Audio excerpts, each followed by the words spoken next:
As we roll along here on a Friday, getting jacked up for the weekend. Championship games this weekend. So thought I'd come on do picks for that. I got a lot of stuff to that we could talk about, but I wanted to talk about a couple of things, including the fact that we've got the playoff games this weekend. My picks for that. We'll start with hoops first, though.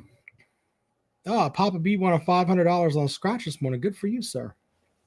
Shots on Papa B at Callaway's. Yeah, there you go with that. All right, anyway, here's what we got today. A couple little notes here. We'll get into those really quickly here as we roll along here on a Friday.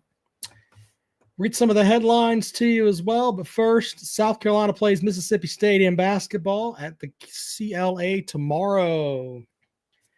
Gamecocks are 10-9 on the year. The question is, will they win an SEC game this season? It doesn't sound like they lost games that they had no business losing, but we'll see. Mississippi State played them earlier this season. They won by 35 points. See how that works out for them. Gamecocks are 10-9 on the year. Clemson heads to Virginia Tech tomorrow. Clemson is 16-4 overall. Virginia Tech is 8-11. Papa B says, I think it's a must-win for Mississippi State. Why do you think that, sir? I mean, it could crash their net rankings if they lose that game because the Gamecocks are really bad. By the way, Clemson lost to South Carolina this year in basketball. And the net rankings, let's look at those really quick here. And these things are stupid, by the way these things set up. But let's talk about them anyway. Let me do a little housekeeping here. We'll move this screen over here and move that screen over there. I've got like a setup here where I've got 3 different monitors, but when I'm presenting something, it's easier to bring it out over here, have the one monitor over here where the StreamYard is, and the one I'm looking at right there. But here's what we got. In the latest net rankings, let's see where South Carolina and Clemson are. Clemson, they may have to go down to 31 for Clemson right now in the latest net rankings. That is not very good. Not very good at all. Then we come down to South Carolina. South Carolina is way the hell down here. I've gotten to 68, 72, 76. Oof. Let's just do it by conference here. Maybe that'd be easier. South Carolina's rankings are pretty bad. They do not have a point guard. That's probably the biggest problem that they have. South Carolina's dead last in the SEC, 90th in the rankings. They are 0-7 against quad 1, 1-1 against quad 2, 2-0 against quad 3, 7-1 against quad 4. They are the worst team in the conference. Congratulations on that, I guess. Anyway, let's do NFL picks really quick here for the weekend in the NFL.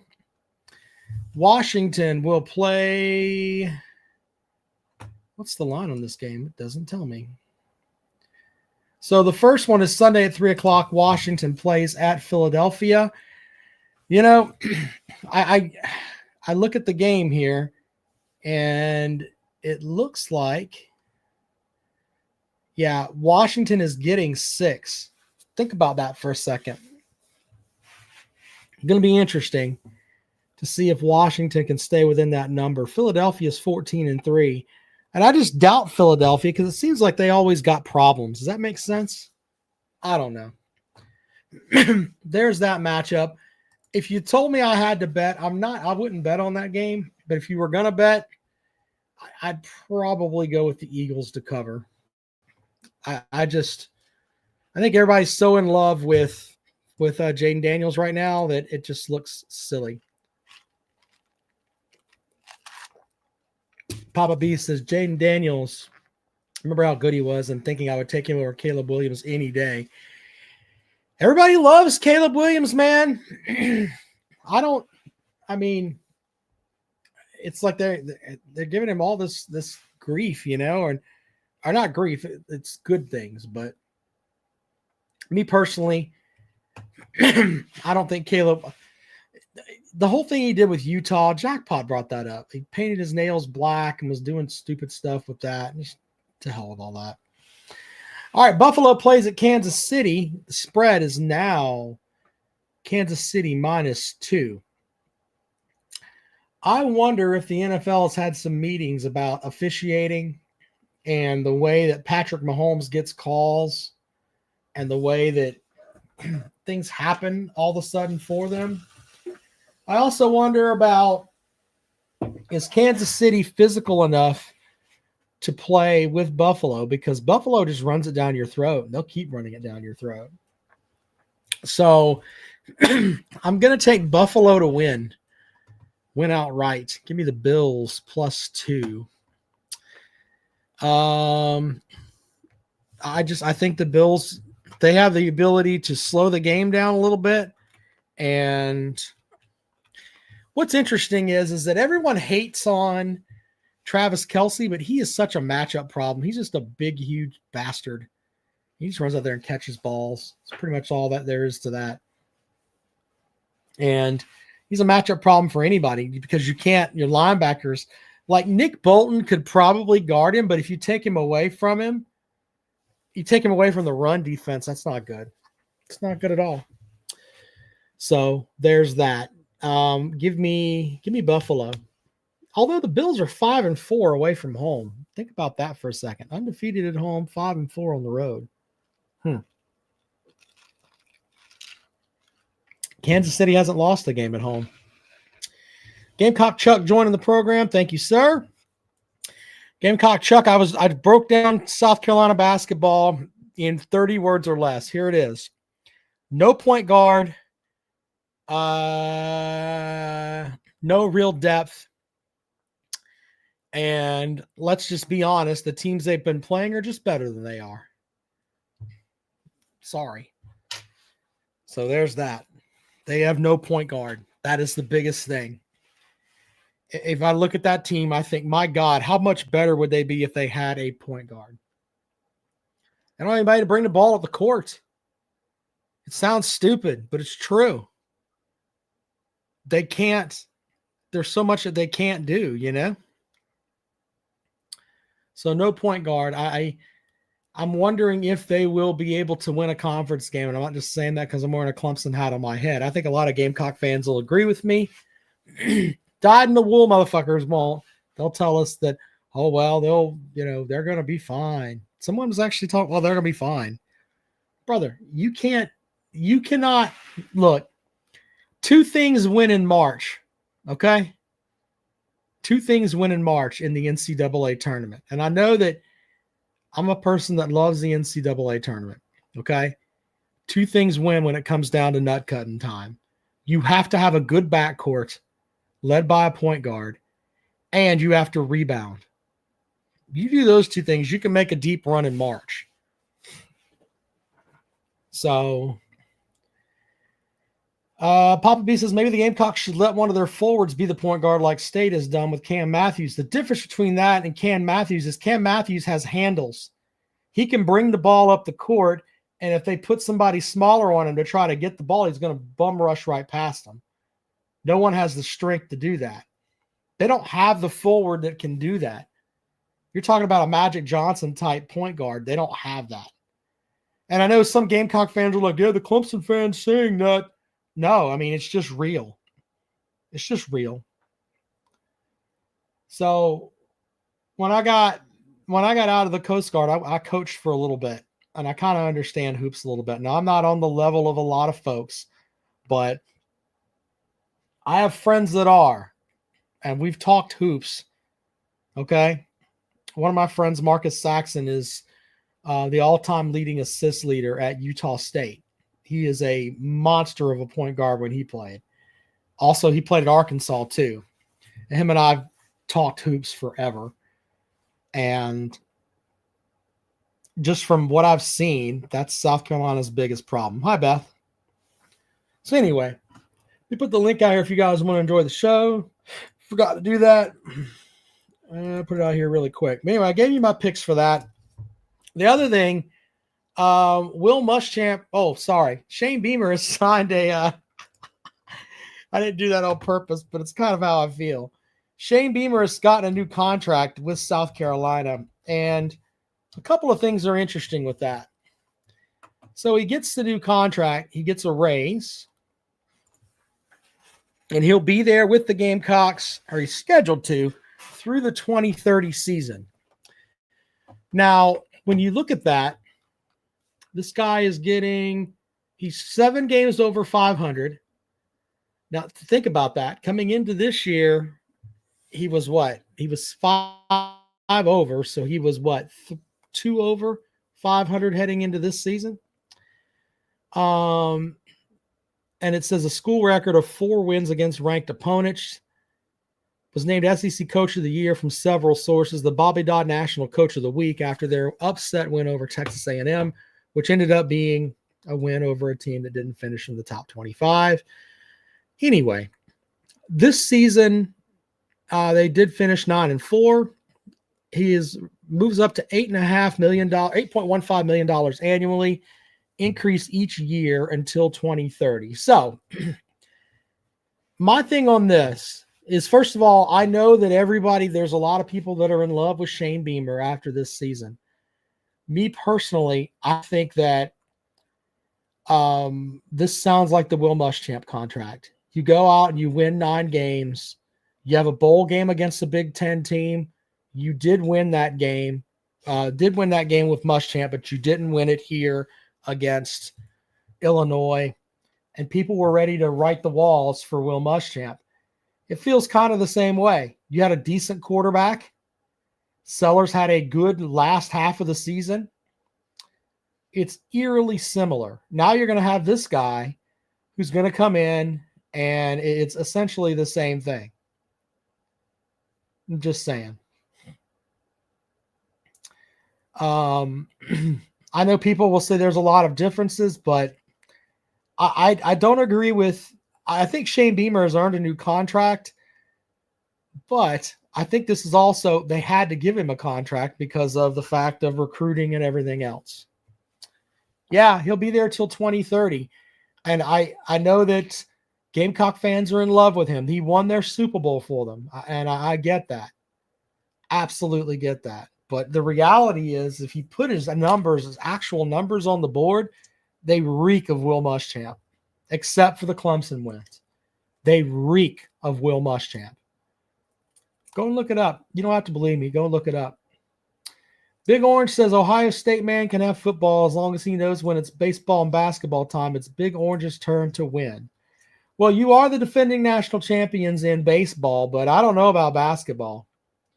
Didn't you get put out by a Big Ten team last year in hoops, if I remember correctly there, Mr. Tennessee man? I don't know. We shall see. Anyway, let's put the link out here one more time. If anyone wants to join the show, then I'm going to get out of here today. But I want to get my picks out. Quick comment there on the Muschamp contract. And I'm going to do the Beamer contract. I've called it the Muschamp contract on the Facebook feed. Just how I look at it. Do you think he's worth the $8.15 million? That's going to be our poll question for the week here. We'll discuss it on Sunday's program. Do you think Will Muschamp or Shane Beamer is worth $8.15 million? I mean, do you think so? Big Orange says, yeah, we lost in the Elite Eight, but we're still always better than Ohio State. Well, good for you, sir. I mean, Ohio State fans are all chesty as fuck, when in all actuality, they wanted to fire their coach after we lost to Michigan. Do I need to pull those tweets up? We can. We can go back and look at those, how they wanted to fire old shoe polish beard Day there. People remember that, right? Hey, we want to fire this motherfucker. He can't beat Michigan. Ohio State reeks of like, only thing that matters to them is Michigan. Do you beat Michigan? It's not about, I mean, the national title is like a throwaway thing. And Michigan fans are throwing it in their face too. Well, you won a national title. You didn't beat us though, did you? How'd you do against us? Oh, We beat you in your piece of shit building. Oh, great. Yeah, you can have that participation trophy. That's how Michigan fans feel about it. We kicked your ass. Yeah. So there you go. Big Orange says, why did it have to come to this again? What, with Ohio State winning? I don't know. I mean, there were teams that had the opportunity to beat them. You know? I mean, if you really want to, I think Georgia had issues at quarterback. You run out a new quarterback in the playoffs, that gets you. I'm talking about teams that could have beaten them as far as talent goes. I think Carson Beck with Georgia, they probably had a chance. Probably had a chance to beat Ohio State. If Alabama would have gotten their shit together and not gotten hammered by fucking Oklahoma on the road, I think Alabama, athlete by athlete, could have had a chance to beat them. We got to give Tennessee some of that shit too, because you guys were like, oh my God, we're a playoff team. And you went to the playoffs and you got beat so bad. Chris from Georgia hasn't been back on the show. He's still running around in that bunker of his, scared to death to come out. Afraid the old Buckeye might kick him in the face. I don't know. Got to give Tennessee some of that blame too. But yeah, it's a mess. I also want to put this out there today too. There's a lot of people that are trying to ride the Clemson train right now, as far as riders and stuff, talking about, oh, Clemson should be a top 5 team. I laugh at that. Absolutely laugh at that. Hey, there's my son, Jaden. Hello, Jaden. What were we just popping people today? I hit Daddy. No more hitting. Let Dad finish his show. I hit Dad. Yeah, I know. Why don't you hit your father in the car? No hitting people in the car. Anyway, there's that. My son's trying to get me, like, pop my back. What are you doing, son? I'm slapping on the back, Daddy. Yeah. Anyway, he's being silly today. For those who don't know, my son Jaden is autistic. Silly at school. And he is being a handful today. But anyway. Daddy, all right, so who should win? Daddy had a meltdown. I know. Who should win? Would you pick Tennessee or Clemson to win a football game? Which way would you go? Clemson. That's right, Clemson. Very good, son. Would you pick Clemson or South Carolina to win a basketball game? South Carolina. Oh, he likes South Carolina. We're going to go to the basketball game, Daddy. We're going to go on the first. You got to go chill out, okay?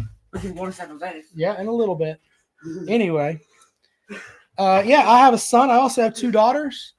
That is my son. He is 18. He's autistic. And it's one of the strangest things having a typically developing child, which I have 2 of, and then one that's not. Jaden is 18. He's developmentally probably at about a 6-year-old age, but he is he's a trip. He really is. He's making me take him to a South Carolina basketball game next Saturday. So we're going to go watch South Carolina play Texas A&M. We'll see how that works out. So, I think I do what every dad would do for their kid, you know? It's just, I don't know, man. I think all dads look out for their kids. He's my only son, so I got to look out for him, you know? But, yeah. Lots of routine in our house. We go to the same place to eat every Friday night because that's what he likes. He likes the same snack every day. We could do a whole show on autism stuff, man. It's silly. Anyway, yeah, but getting back to Ohio State doing their thing. Gamecock Chuck, you are correct. I wanted to take him to a women's game, but let me explain why. Why we didn't do the women's game. Because my wife is out of town. My wife is going to be out of town next weekend, right? Taking the daughter to play in a golf tournament down on Fripp Island with all of the rich folks. So my daughter's going to go down there and beat the snot out of folks, hopefully. Anyway, so she's going to go down there for that. And while she's doing that, my youngest daughter, she's just going to chill out at home. She'll be fine. But I was going to take him to a women's game. But the thing is that it works out better for us to go that night on Saturday night, because then the following day I got something I'm doing with Scarlett, so I don't have time to take him to a women's game. Otherwise, I would. I really, really would. I wanted to take him to a Clemson game, but see, here's the problem. I don't know how he's going to react to the crowd. You know what I'm saying? He may be great. This is the first time he's asked to go to a game. He may not. It all depends on, how his day is going. So the idea of going up to watch Clemson play, taking the 2-hour trek up there and going to a game sounds like it's a great idea. But in the end, if we get up there and he flips out, we've wasted 2 hours going up there and 2 hours going back. So the idea is that I bought us seats at the tippy top of the arena, so I don't think there's going to be anybody there. And he can kind of roam his row, hopefully. It kind of helps the Gamecocks are shit right now because, I don't think that game will be a sellout. So we'll sit up there at the top, and he can bounce around a little bit, get his basketball fix, hopefully, and then we'll watch the game and leave. Now, if he decides that, he's antsy that day, or I feel like I'm putting him in a spot where, there's too many people, then we can just leave. It's not a big deal. We'll be home in 30 minutes at the most. But the other thing too is that, and his doctor kind of broke this down to me. So when you go to the Colonial Center, right, or insert arena here, you go somewhere and there's lots of people, you hear all kinds of sounds, the scanner beeping going off for the tickets, just people talking, the overhead announcer running his mouth, telling you wherever to go, people shuffling over to the concessions and all that. Now we hear that and it doesn't bother us. But imagine putting a headset on like mine, and when you go into that environment, your sensory stuff goes off because you're seeing all of this stuff where, it's all, some of it looks cool. In his eyes, he's like, oh, there's a snow cone guy. We'll go and do that. And then I want a hot dog. And then, all of that combined, but then turn up the volume by 25. That's what he hears. That's what he sees. So it's my job as his dad, and his mom helps too, to try to put him in an environment where he can't fail. Now, there are moments we do well, and there are moments we don't. But the reality is that a lot of it comes down on us because in his mind, he sees the basketball on TV and he wants to watch it. And he thinks it's the greatest thing ever. But in the end can he handle it in a live environment? I don't know. We're going to find out a week from Saturday, though, because I just put it in my head, you know what? I haven't taken him anywhere. Not that I've sheltered him like his whole life, but we try to avoid big crowds. Like I've never taken him to a big time football game.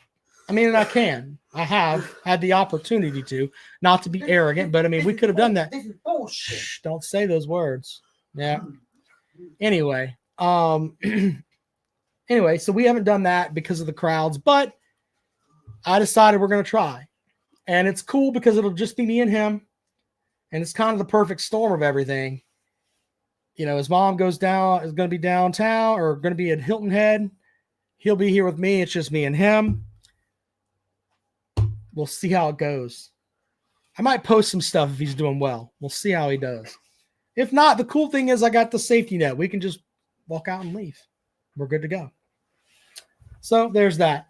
Big Orange says, my family has always thought that I may have Asperger's, but I've never tested it or anything. There are a lot of people that have some forms of autism. They're on the spectrum. And you never know how that's going to work out for them. Papa B says, my neighbor can't hear or talk, but he can see and smell very good. He lives a normal life, drives and everything. Yeah. Look, Jaden's functional on a certain level. Jaden's functional on a certain level. He can do certain things. Other things he can't do. I am very over the top protective over him. Like, I don't put up with any shit. There's been many a times I've said stuff like, we goof off on here and run our mouths, But I've had people say stuff about him in public or whatever. And I just tell him point blank, he's my kid. He's not your kid. Shut your mouth. You don't like it? Go fuck yourself. I've told people that in public. It's just the way that it is. Big Orange says, I never have a problem with people. Like, I'll get very tensed up and I'll usually stay on one topic. Someone tries to talk me, which is sports. That's why everyone thinks you might, and you might. There are things you could do to help with that. There's medicines and stuff that you could take, whatever. I don't know. The idea that people can be on the spectrum, have a touch of the tism, as they call it. Yeah, I completely believe in that.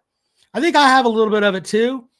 My thing is that I get hyper focused on stuff and I'll work on like 18 different things at once. That's kind of where I'm at, but there's that. All right. Anyway, kind of got off on the old autism chant there. Anyway, speaking of which, people that get hyper focused, I seen an interview with Joe Burrow. And he was talking about how on Saturdays before games, like before NFL games, he doesn't like to be around people. And the interviewer asked him why. And he goes, because I go into game prep mode.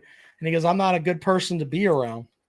I think Joe Burrow is 25? Can you imagine the maturity it takes to say, you know what? I am one of the most elite quarterbacks on the planet. We don't have to argue about that. He is a great quarterback. And this guy has figured out to get there, to get to that point where when I step on the field and I can be as dynamic as I can be, I have to completely lock myself in, which is what he does every Saturday. He doesn't even want his parents coming to his house. Think about that for a second. And he says, I lock myself in and I'm not a good person when I get into this mode, and then go from there. Can you imagine the maturity level of what is he, 25, I think? How mature you have to be for that. Amazing. Amazing when you stop and think about it. He's on the spectrum. Thanks, Jay. He's picking on Big Orange over there. That's not nice. Anyway. All right. So there are my picks for the weekend. I got the Eagles and I got the Bills. So there you go with that. The poll question this week, if you come back Sunday, I'm going to bring it up Sunday too. Do you think Shane Beamer is worth the $8.15 million he's getting paid? Just saying. Just saying. Papa B says, I'm off today because my boss got the flu vax a couple of weeks ago, and now he has the flu. I'm scared to say anything about anything like that because I'm scared that YouTube's going to push whatever this video is down to the bottom of the world if I told you how I feel about certain stuff like that. Let's just leave it at that. All right? Can we do that? Can we just – I think some of you understand which way I'm going with that. All right. I no more sticky. Let's just leave it at that on certain stuff. What a mess. I probably said too much. Anyway. Yeah. All right. There you go. There's your picks. My picks tomorrow. I've got Clemson covering whatever the spread is against who is it that they're playing? Virginia Tech on the road. Winning at the Castle is hard. Virginia Tech's a shithole this year. Then you go over to the other side. I like South Carolina to lose to Mississippi State. They lost by 35 last time. I think they're a 10.5-point dog to start. Baseball season coming our way too. I know some of y'all don't like baseball, but we talk baseball here. Baseball coming up with the 17th, I think, is when baseball starts. Yeah, I'm with you there, Chuck. I can't do all that.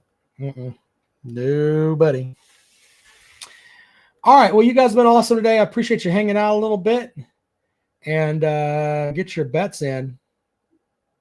So my playoff picks have been outstanding. I think I've missed 2 games in the playoffs. The Detroit game and then the one of the games in the wild card round, but that's it. Doing these whippets really enhanced the show. How about trying to dress professional? Sir, I'm sitting in my office at my house. Wear whatever the hell I want here, sir. Appreciate that, Big Orange. All right, guys. We'll talk to you later on.